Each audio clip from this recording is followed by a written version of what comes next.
kejaksaan. Nah, tesnya itu tes kesehatan fisik, kesehatan jiwa, dan psikotes. Halo teman-teman, Assalamualaikum warahmatullahi wabarakatuh. Ketemu lagi dengan aku Indah Sururi. Dan di video kali ini aku bakalan bahas sesuai judul ya teman-teman. Jadi, tak hanya CATBKN, Kemenkumham, dan 9 instansi lainnya itu terapkan SKB non-CATBKN. Proses SKB CPNS tahun 2024 itu membawa variasi metode seleksi yang menarik. Jadi, beberapa instansi pusat seperti Kemenkumham dan 9 instansi lainnya menerapkan SKB berbasis non-CATBKN. Metode non-CATBKN ini dimaksudkan untuk memenuhi standar kompetensi yang lebih spesifik, sesuai dengan karakteristik pekerjaan. Misalnya, Kemenkumham menerapkan tes kesehatan, pengamatan fisik, dan psikotes untuk menguji kelayakan fisik dan mental calon pegawai. Misalnya, kejaksaan nih,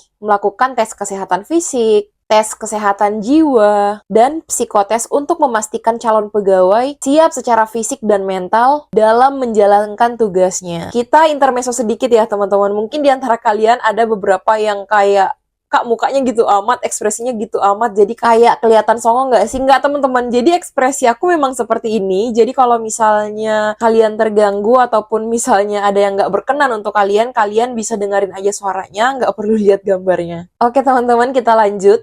Jadi, nggak hanya itu, beberapa instansi lain juga memilih metode non-CATBKN ini dengan jenis tes yang relevan dengan kebutuhan masing-masing. Alasan pentingnya SKB non-CATBKN. Jadi, teman-teman, pelaksanaan non-CATBKN ini itu tidak sembarang dilakukan. Berdasarkan Menpan RB nomor 6 tahun 2024, instansi yang menerapkan tes tambahan selain CAT harus memastikan bahwa bobot nilai tes tambahan ini tidak melebihi 50% dari nilai SKB keseluruhan. Selain itu, jika terdapat wawancara sebagai bagian dari SKB non-CATBKN, bobotnya tidak bisa melebihi dari 10% dari nilai total. Hal ini dimaksud agar proses seleksi tetap objektif dan sesuai dengan kebutuhan kompetensi instansi. Metode SKB non-CATBKN memberikan fleksibilitas bagi instansi yang membutuhkan kualifikasi tambahan di luar kompetensi akademik. Dengan demikian, instansi dapat menyesuaikan seleksi untuk mengukur keahlian khusus, ketahanan fisik maupun mental calon pegawai.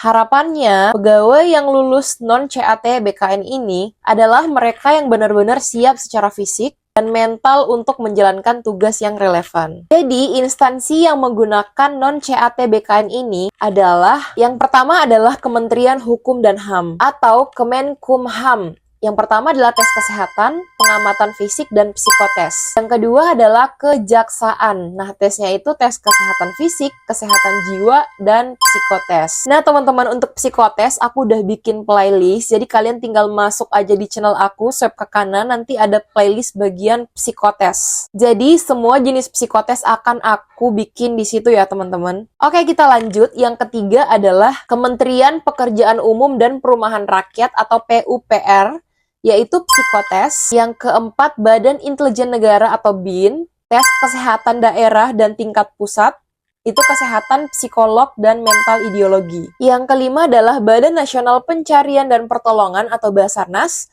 itu tes kesehatan dan tes fobia ketinggian. Yang keenam adalah Kementerian Pertahanan atau Kemenhan, tes kesehatan dan psikotes. Yang ketujuh adalah Lembaga Kebijakan Pengadaan Barang dan Jasa Pemerintah LKPP, yaitu asesmen psikolog. Yang kedelapan adalah Kementerian Keuangan atau Kemenko, PKK, yaitu tes kompetensi keahlian dan psikotes. 9 adalah Badan Pengawasan Keuangan dan Pembangunan atau BPKP, yaitu psikotes. Dan yang terakhir adalah Badan Pemeriksa Keuangan atau BPK, yaitu psikotes. Dengan adanya SKB non-CAT ini, instansi dapat lebih spesifik untuk menentukan calon pegawai yang benar-benar memenuhi kebutuhan dan tuntutan pekerjaan di lapangan. Oke teman-teman, hanya itu yang bisa aku sampaikan. Semoga SKD kemarin itu adalah hasil yang terbaik untuk semuanya, dan SKB yang akan mendatang diberikan kelancaran dan diberikan hasil yang terbaik. Jika ada kritik dan saran, tinggalkan di bawah kolom komentar. Terima kasih sudah menonton. Assalamualaikum.